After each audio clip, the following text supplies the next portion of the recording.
versículo 63 hasta el final.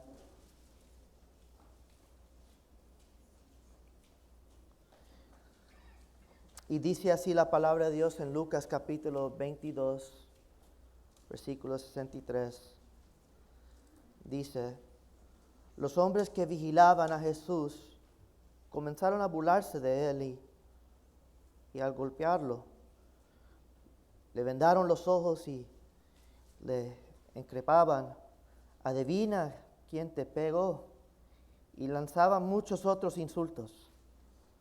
Y al amanecer se reunieron los ancianos del pueblo, tanto los jefes de los sacerdotes como los maestros de la ley, y hicieron comparecer a Jesús ante el consejo. Si eres el Cristo, dínoslo. Lo exigieron, y Jesús les contestó: si les dijera a ustedes, no me lo creerían. Y si les hicieras preguntas, no me contestarían. Pero de ahora en adelante el Hijo del Hombre estará sentado en la derecha del Dios Todopoderoso. ¿Eres tú entonces el Hijo de Dios?, le preguntaron a una voz. Ustedes mismos lo dicen. ¿Para qué necesitamos más testimonio?, resolvieron. Acabamos de oírlo de sus propios labios. Voy a pedir que incline su rostro. Padre, doy gracias por tu palabra y doy gracias por lo que un día tú pasaste por. Te pido en esta mañana que el que tenga oídos, que escuche lo que tú tienes que decir. Te pido, Padre, que nos ayude como iglesia a ver y comprender lo tan doloroso y lo tan fuerte, los golpes que tú pasaste por, para que nosotros pudiéramos tener vida. Te doy gracias y en tu nombre oramos. Amén y amén. Han pasado algunas semanas desde la última vez que hemos estudiado el Evangelio de Lucas, y aunque recientemente hemos sido edificados por las poderosas palabras de pastores invitados, espero que lo han disfrutado. Hoy retomamos nuestro estudio en Lucas capítulo 22. Y es un pasaje que no solo nos informa, sino que nos conmueve. Es un texto lleno de dolor, de injusticia y de un amor que permanece firme. Pero antes de entrar, recordemos dónde nos encontramos en este drama divino. En el versículo 39 al 46, vimos a Jesús en el monte de los olivos, arrodillado en oración. El Hijo de Dios cargando su alma, el peso de una cruz que aún no ha sido levantada, y el sudor cae como gotas de sangre mientras clama: Padre, si quisieras, pase de mí, quita de mí esta copa. Pero no se haga mi voluntad, sino ¿quién? No solo fue una oración, fue una rendición total. Allí en la oscuridad del huerto, Jesús entrega la voluntad del Padre, voluntariamente y completamente. Y luego en el versículo 47 al 52, luego llega una multitud armada en el jardín, y al frente un rostro familiar, Judas. No con una espada, no con una amenaza, pero con un beso. Y así se traiciona el Cordero de Dios. Pedro, impulsivo, saca la espada y corta la oreja de un siervo. Pero Jesús, el que está siendo arrestado, extiende su mano y sana a su enemigo. Y detente un momento, piénsalo, Jesús en medio de su arresto sigue sanando. Aún en la traición, sigo mostrando compasión. El versículo 54 al 72, Jesús es llevado a casa del sumo sacerdote. Y Pedro, el valiente Pedro, nunca te traicionaré, lo sigue, pero de lejos. Esa distancia externa refleja una distancia interna. Pedro está vulnerable. Y 3 veces le preguntaron, ¿tú también eres uno de ellos? ¿Tú eres uno de los seguidores de Jesús? Y Pedro responde, no lo conozco. Entonces el gallo canta. Y en ese instante, en esa tercera negación, sus miradas se cruzan. Jesús lo mira. Pedro lo recuerda. Y el gallo canta. Y fue un canto que rompió su alma. Y ahora, iglesia, llegamos a la siguiente escena. Una escena que nos duele mirar, pero que no podemos ignorar. Porque el rechazo no terminó con Judas, no terminó con Pedro, no terminó con la distancia de los discípulos. Ahora las manos de hombres pecadores se levantan sin misericordia. Jesús atado, expuesto en manos de soldados, de líderes religiosos, de hombres endurecidos que no buscan la justicia, sino el espectáculo. Y lo que hace no es solo brutal, es cruel con intención. No se conforma con golpear el cuerpo, buscan desfigurar el alma. Se burlan, le escupen, lo ridiculizan como profeta, como Mesías, como rey. Es probable que se burlaron de su forma de hablar, imitando su acento galileo con burla. Probablemente repitieron los sermones de Jesús. ¿No eres tú el Hijo de Dios? El que tiene autoridad, el quien hacía milagros. ¿Por qué no actúas en este momento? Usan sus propias palabras contra él. Otros evangelios nos dicen que le escupieron en la cara. Detente por un momento y imagina ese escenario. Los pulmones que sostienen ese aliento fueron creados por el mismo Jesús. Y aún así lo usaron para escupirlo. Tal vez incluso lo convirtieron en un juego. Vamos a ver quién escupe más cerca la boca de Cristo. Y no solamente eso, lo hicieron aún algo más humillante. Le cubrieron sus ojos. Imagínalo por un momento, el Dios hecho en carne, el creador del universo, con los ojos cubiertos sin poder ver lo que se venía encima. Y mientras su rostro era golpeado una y otra vez, le lanzaba burlas crueles. Profetiza, dinos quién te golpea.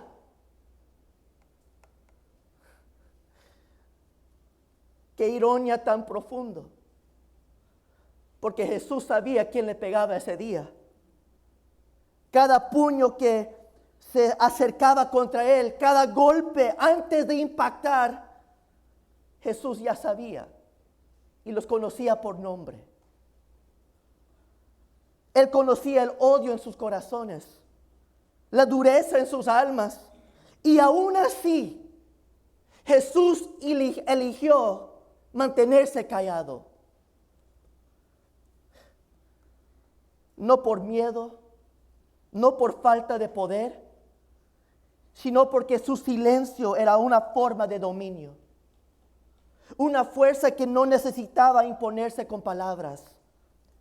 Lucas lo resume con sencillez y peso. Él dice, y le lanzaba muchos otros insultos que nosotros no sabemos. Esto no era simple burlas ni palabras vacías. Eran ofensas directas contra su santidad, ataques frontales a su pureza perfecta. Aquellos hombres se entregaron por completo a la oscuridad, revelando lo más vil del corazón humano. Cometieron actos impensables contra el Hijo de Dios, completamente puro, sin mancha y santo, sin pecado. Y aún así, Él lo soportó. Al imaginar esta escena, quizás como yo, te revuelve el estómago. Pero Charles Spurgeon nos recuerda de una cosa, y yo me puse a pensar durante esta semana mientras que estudiaba esto. ¿Cómo puede alguien tratar así a un otro ser humano? Solo un ser humano ver esto duele. Ahora imagínese ver el creador del universo ser golpeado y maltratado así. Pero Charles Spurgeon nos recuerda algo. Dejad a un lado vuestra indignación y dad a luz el arrepentimiento. Antes de señalar con dedo, detengamos a mirar dentro de nuestro propio corazón. Porque la verdad es incómoda, pero real. Nosotros también hemos herido a nuestro Salvador. No con puños, no con golpes visibles, pero sí con nuestro pecado. Algunos de nosotros dirían, yo nunca le pegaría al Señor. Pero sí lo hemos hecho con nuestros actos. Con cada desobediencia, con cada rechazo, con cada indiferencia, hemos participado del mismo desprecio que Él soportó. Fue nuestro pecado el que Él llevó a ese camino de humillación. Fue nuestra rebelión que puso en el camino de la burla, la vergüenza y el sufrimiento. No soportó todo esto por aquellos hombres malvados. Él soportó porque vino a salvar a los pecadores, incluyendo tú y yo en esta mañana. Mi querido hermanos, es verdad, tal vez no hemos sido tan abiertamente crueles como aquellos soldados o líderes que escupieron, golpearon y se burlaron de Jesús, pero no nos excusamos tan rápido. No disminuimos nuestra responsabilidad porque todos sin excepción hemos elegido en algún momento el placer personal por encima de la voluntad de Dios. Todos hemos buscado cosas en este mundo, conversaciones y actitudes que deshonran su santidad. Nos hemos reído de lo que rompe el corazón de Dios. Hemos trivializado el pecado, disfrazándolo de diversión, ignorando o queriendo ignorar el precio altísimo que se pagó por cada uno de esos pecados. Tal vez algunos de los que se burlaban de Jesús lo hacían de su ignorancia. No sabían realmente lo que hacían, pero nosotros sí lo sabemos. Hemos oído su voz llamándonos al arrepentimiento. Hemos visto su gracia sanar lo que parecía irreparable. Hemos probado su misericordia, cubrir nuestras culpas más profundo, y aún así hemos visto la bondad de Dios en nuestra vida, y aún así a veces le hemos despreciado. Le hemos dado la espalda. Hemos dado más tiempo a nuestro trabajo. Hemos perseguido conciertos.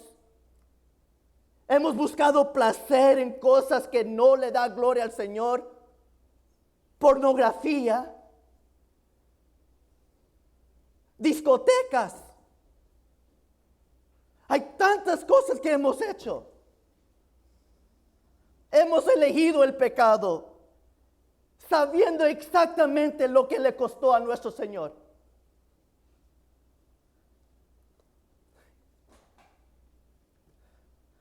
Esta escena, por terrible que sea, también es un espejo, un reflejo no solo de la maldad ajena, sino de nuestra propia condición.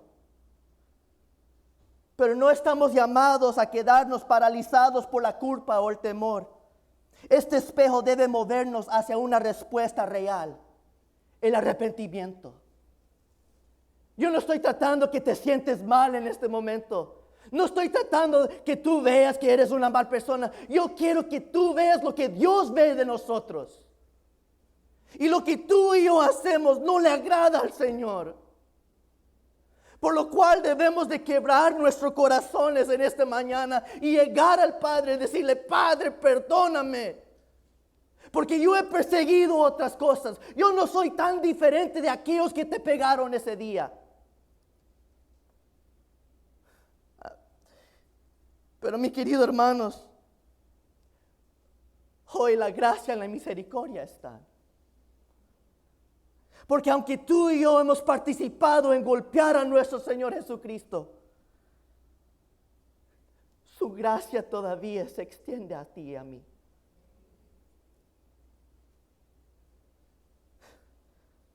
Hoy debemos de correr a los pies de Cristo, que fue herido, escupido y despreciado por nosotros. Y adorémosle no solo con palabras, sino con vidas rendidas que reflejan su amor, su santidad y su sacrificio. No le adoremos con nuestras palabras, porque las palabras se lo lleva el viento. Hoy es el día de cambiar. Hoy la gracia y la salvación está. Porque Él no merece menos que eso. Él merece todo de nosotros. ¿Alguien puede decir amén?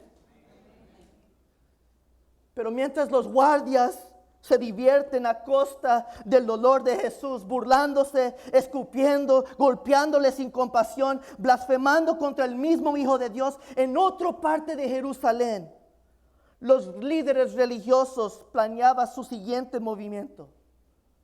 Ahora piensen conmigo, porque los hombres encargados de representar la justicia estaban manipulando la justicia. Los que debían esperar al Mesías estaban conspirando para matarlo.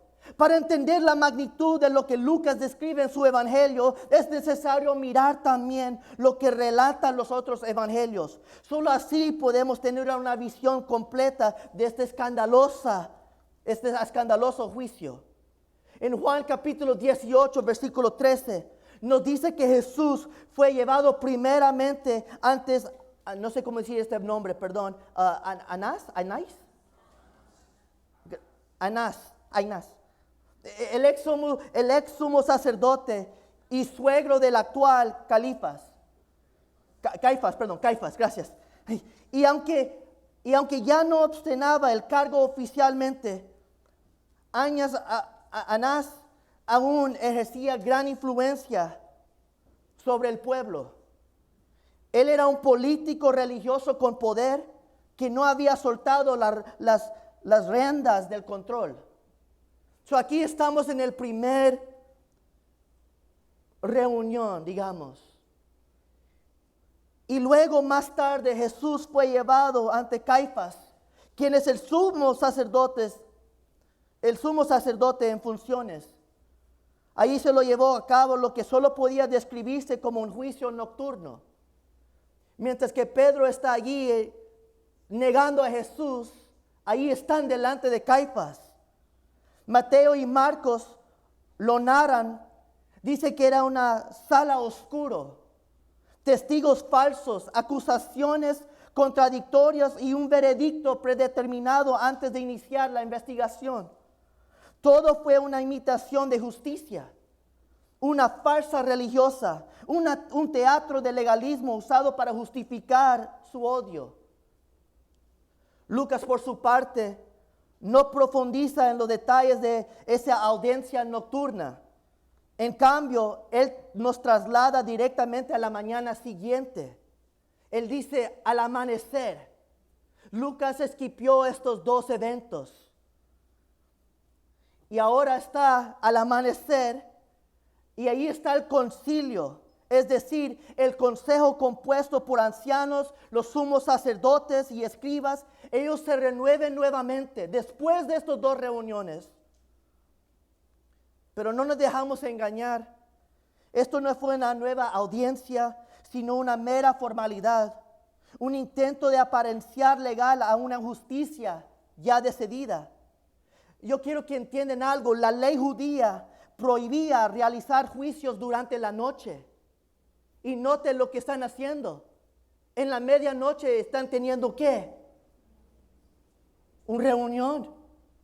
Y no solamente eso, para condenar a alguien era necesario contar con pruebas claras y confirmadas.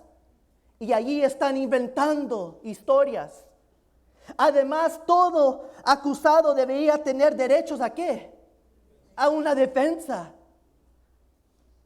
Y se le debía presumir inocente hasta que se demostrara lo contrario. Y sin embargo, Jesús fue condenado sin abogado, sin pruebas válidas y solo con testimonio que se contradecían ante él. Para ilustrar lo absurdo de este juicio, basta recordar un caso moderno. En el 2007, el senador que ven aquí de Nebraska, Ernie Chambers, presentó una demanda contra Dios. Lo acusaba de causar desastres naturales, huracanes, inundaciones, tornados, y buscaba una orden judicial permanente contra tales acciones. Y ustedes se ríen, pero esto es real. Y el caso fue denegado, simplemente porque no se pudo notificar legalmente a Dios, ya que el tribunal no pudo localizar su domicilio.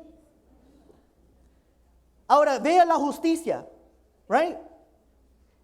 Y sin embargo, en Jerusalén, hombres profundamente religiosas, pulcros en apariencia y expertos en la ley, decidieron ignorar cada principio legal y moral que supuestamente defendía. ¡Qué contradicción! Los encargados de proteger la santidad de Dios estaban condenando al Dios Santo.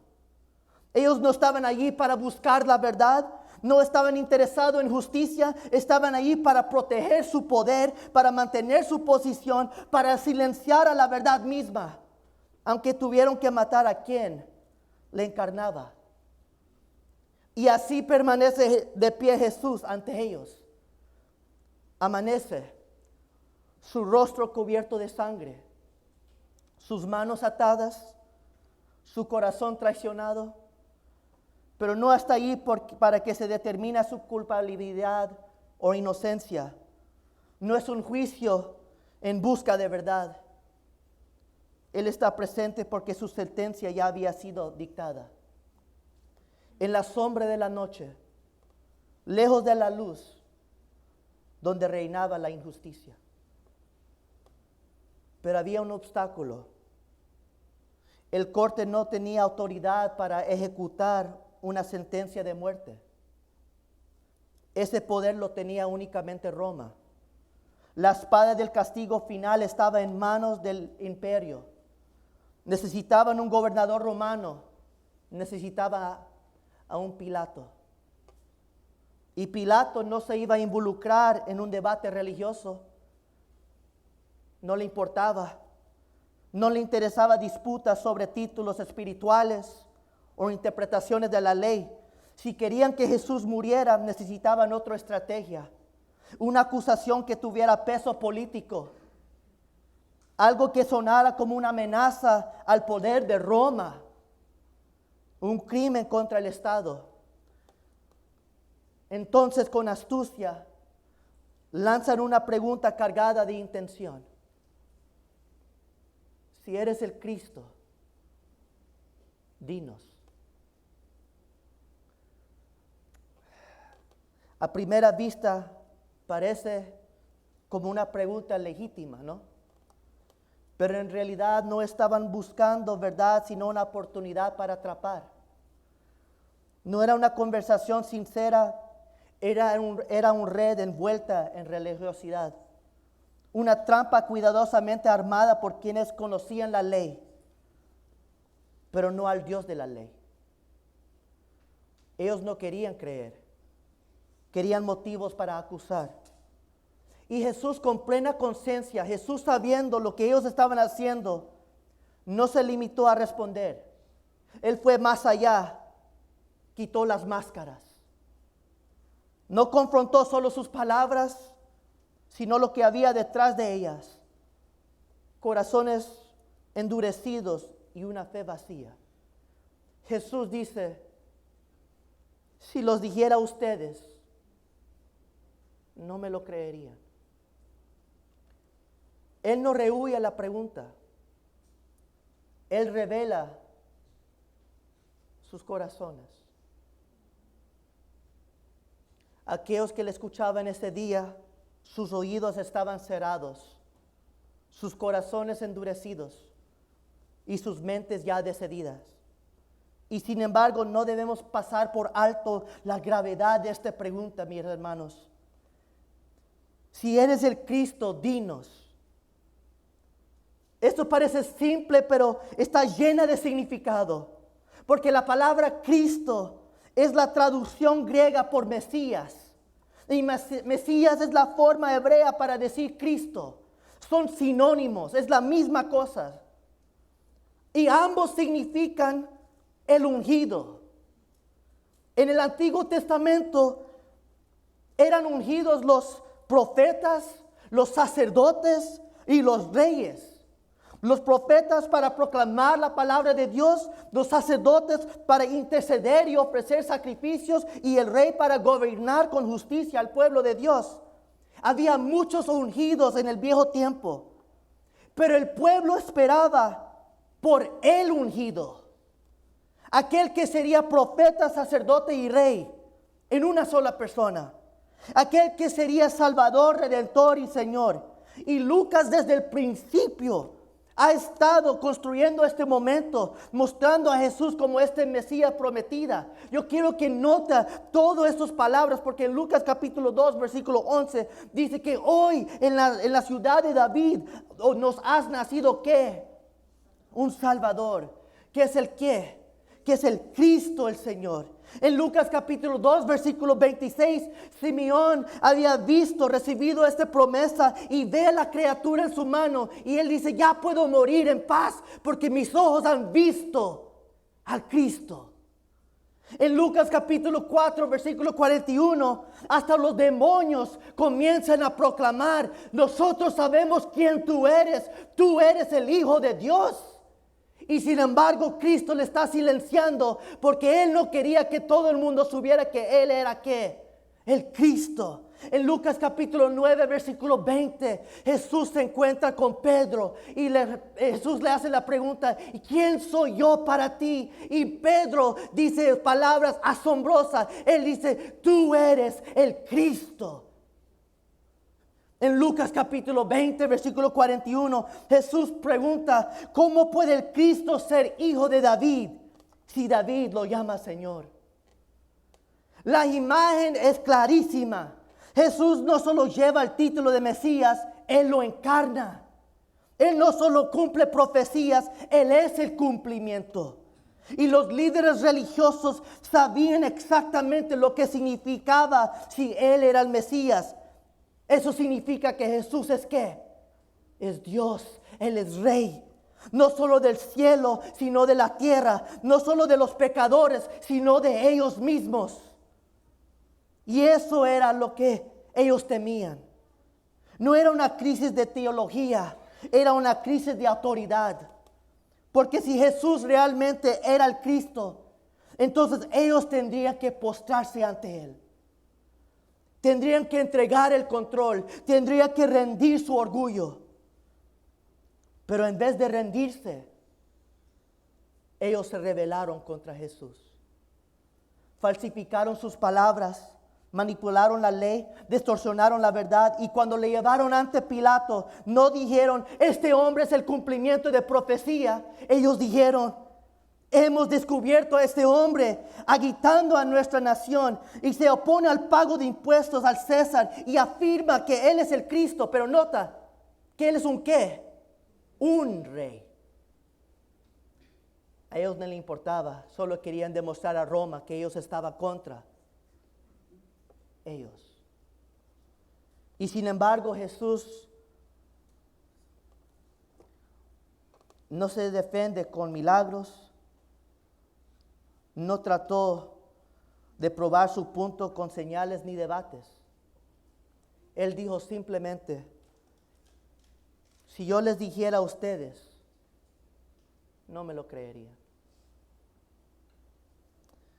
Como escribió un comentarista, este es el corazón más duro de todos, el que rechaza toda prueba, toda razón y se niega a admitir lo que ya sabe. Los fariseos sabían todo de Jesús.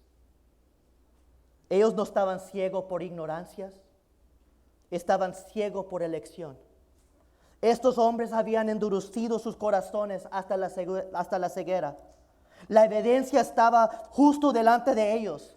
Jesús había sanado enfermos, Él había calmado tormentas, resucitó a los muertos, hablando con una autoridad que nadie podía negar, ni los maestros de la ley. Hasta los demonios lo reconocieron en el templo. Tú eres el Cristo. Y los fariseos estaban allí.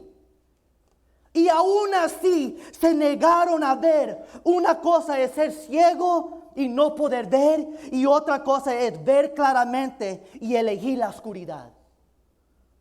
Por eso Jesús añadió, y si les hiciera preguntas, no me contestarían. ¿Qué pensaba Jesús al preguntarles a estos hombres? Probablemente la pregunta más crucial del mundo. ¿Creen que yo soy el Cristo? La evidencia estaba allí, pero probablemente no lo iban a admitir. Y ahora esta misma mañana les pregunto a ustedes, y espero que llegue a su corazón, ¿es Jesús Cristo para ti? Y antes de decir amén, por favor, escúchenme. Probablemente tú has oído su nombre, has leído su palabra, cantaron hoy en esta mañana, pero aquí está lo que realmente importa. ¿Es Él tu Rey? Porque llamar a Jesús el Cristo no es simplemente decir que Él es el Salvador del mundo. Es declarar que Él es el Señor de tu vida. Y si lo es, entonces eso requiere algo de nosotros. Reverenciar tu corazón, rendir tu voluntad y acostar tu orgullo.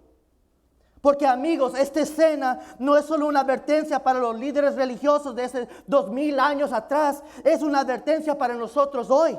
Porque puedes estar cerca de la verdad y aún así rechazarla. Puedes estar lleno de escrituras y aún así ciego al Salvador. Puedes ser profundamente religioso y aún así resistir al Redentor. Los líderes del concilio tenían toda la información correcta. Ellos conocían las escrituras, ellos conocían las profecías, ellos sabían los señales del Mesías. Pero les faltaba una cosa: la intención correcta. Ellos no se perdieron la verdad, lo rechazaron.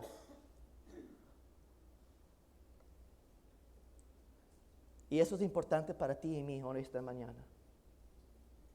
Porque muchos de nosotros sabemos lo bueno que es Dios. ¿Y cuántos de nosotros seguimos jugando con Él? Y aún así, Jesús no le responde con un simple sí o no. No se limita a decir yo soy el Mesías. Él trasciende sus expectativas y declara algo infinitamente más grande. Él les da una señal de gloria. No desciende al nivel de sus categorías políticas ni se encierra en sus conceptos religiosos. En lugar de eso, se eleva por encima de todo y revela su verdadera identidad con palabras que resuenan con la autoridad eterna. Note lo que Jesús dice. Pero de ahora en adelante, el Hijo del Hombre estará sentado a la derecha del Dios que. Ellos le preguntaron, ¿eres el Mesías? Y Jesús dice, de ahora en adelante. Con esas palabras Jesús señala un cambio cósmico, un punto de inflexión en la historia redentora. Porque aquel a quien hoy se burlan, mañana será magnificado. Aquel que hoy es condenado, muy pronto será coronado. Desde su nacimiento en un humilde pesebre, Jesús soportó humillación tras humillación, burlas, rechazos, golpes, silencio, pero desde la resurrección en adelante, Él sería exaltado por siempre. Jesucristo está diciendo, hoy pueden burlarse de mí, pero cuando yo resucito, tú verás quién es rey. ¿Me están escuchando? Y Jesús no solamente dice eso, Él dice, y este título, yo soy el Hijo del Hombre. Esto no fue casual, era su título favorito, porque habla de su humanidad, pero también de su gloria celestial. Cristo vino en forma de hombre, pero siendo hombre todavía sigue siendo Dios. Él caminó entre nosotros en carnes y huesos, pero no te confundas, Él fue y siempre es y siempre será Dios. No solo cumplió profecías, Él es el autor de las profecías. Él es el verbo hecho en carne, el autor entrando en su propia historia. Y siglos antes Daniel vio al Hijo del Hombre. Y él dijo, y escuchen esto, en Daniel capítulo 7, versículo 13 al 14 dice, y en esa visión nocturna vi que alguien con el aspecto de un hijo de hombre venía entre las nubes del cielo, se acercó al anciano de días, fue llevado a su presencia y se le dio autoridad, poder y reino. Y todos los pueblos, naciones y lenguas lo adorarán. Su dominio es eterno y no pasará, su reino jamás será destruido. Cuando Daniel ve al Hijo del Hombre, no vio a un rabino simpático, él vio un guerrero, él vio un rey que nadie puede ser como él vio un juez divino y a un gobernante con autoridad inquebrantable. Este Hijo de Hombre viene con autoridad, viene con poder y viene para derrumbar todos aquellos que están en contra de él. Mi querido hermanos, ahora siglos después, ese mismo Hijo de Hombre está siendo juzgado por hombres. Y sus acusadores están ciegos ante la gloria frente a sus ojos. Y le preguntaron con sarcasmo, ¿eres tú el Cristo? Esperando un líder político, un libertador de Roma, pero Jesús declara algo mucho más alto. Él dice, yo soy más grande que el trono de David. Yo soy más grande que un reino de Israel. Mi trono no está aquí en la tierra. Mi trono está sobre todo. Y yo no vengo para reinar sobre los judíos. Yo vengo a reinar sobre todo el pueblo, sobre toda lengua. Y toda rodilla se va a adornar ante mí. Mi querido hermanos, Jesús está diciendo algo mucho más grande. Él dice, yo soy más grande que una profeta. Yo soy Dios. Y Jesús no se echó atrás. No suavizó su declaración. Se quedó en silencio, pero soberano. Y dejó que su identidad hablara por sí mismo. Ellos le preguntaron, ¿eres el Hijo de Hombre? ¿Eres el Hijo de Dios? Y escuchen lo que Jesús dice. Ustedes mismos lo dicen. Esta es una frase cultural que significaba, yo no lo expresaría de esa forma, pero ya que tú lo dijiste, sí, lo acepto. Básicamente Jesús estaba diciendo, yo soy el quien soy. Y ahora noten algo. Aunque los fariseos no creyeron, sus lenguas todavía tenían que declarar algo. Tú eres el Cristo y tú eres el Hijo de Dios.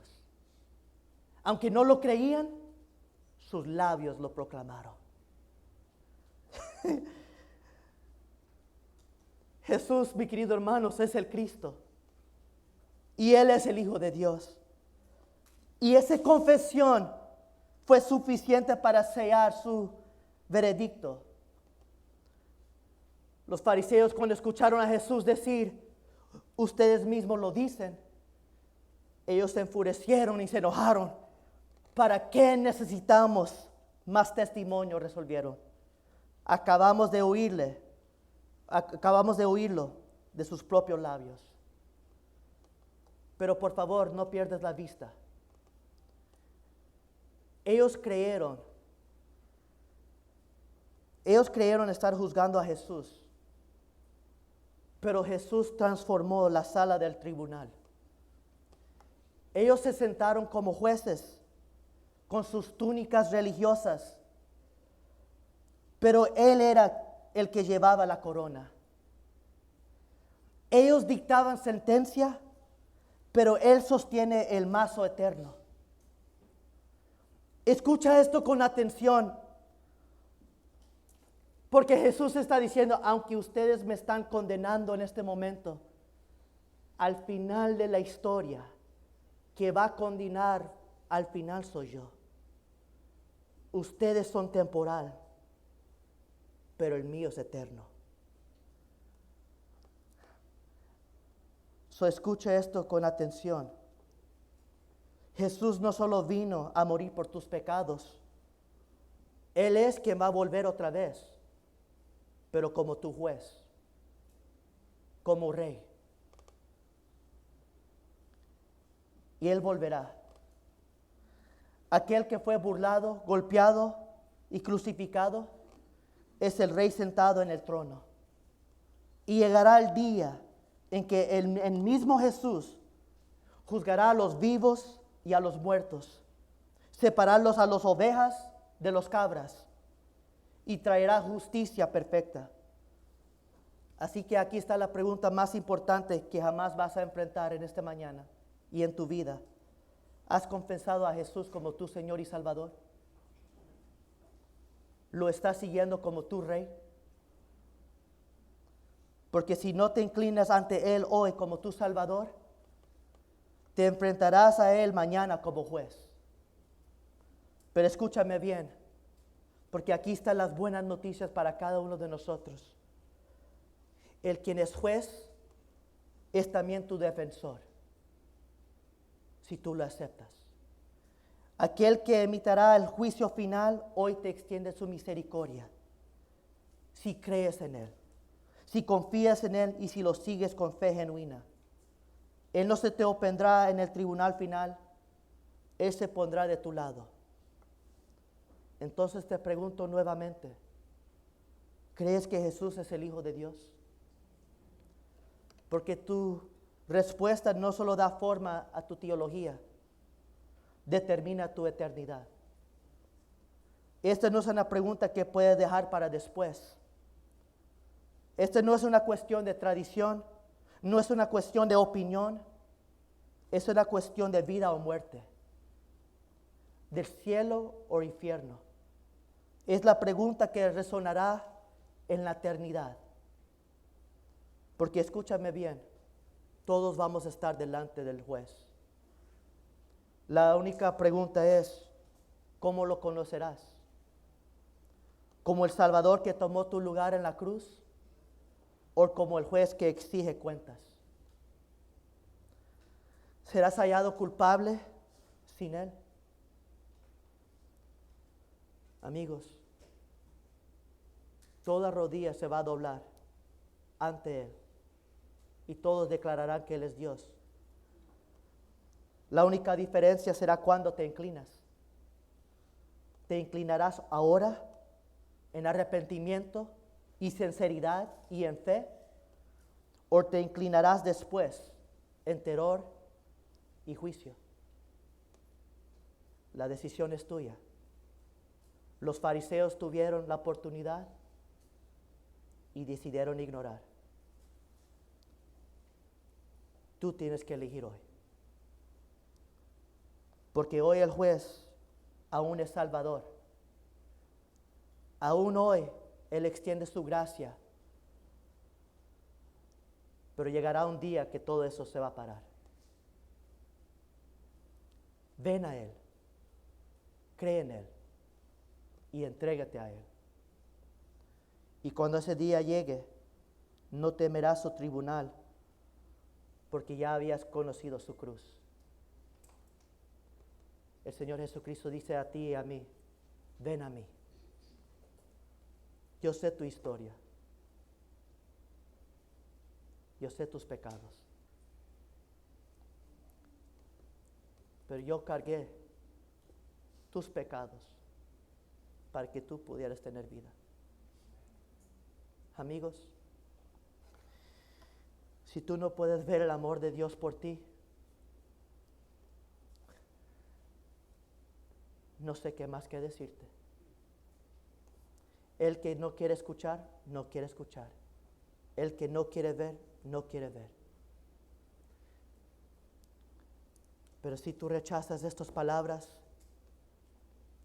si no escuchaste nada, solo sepas que un día tú te vas a encontrar con Dios.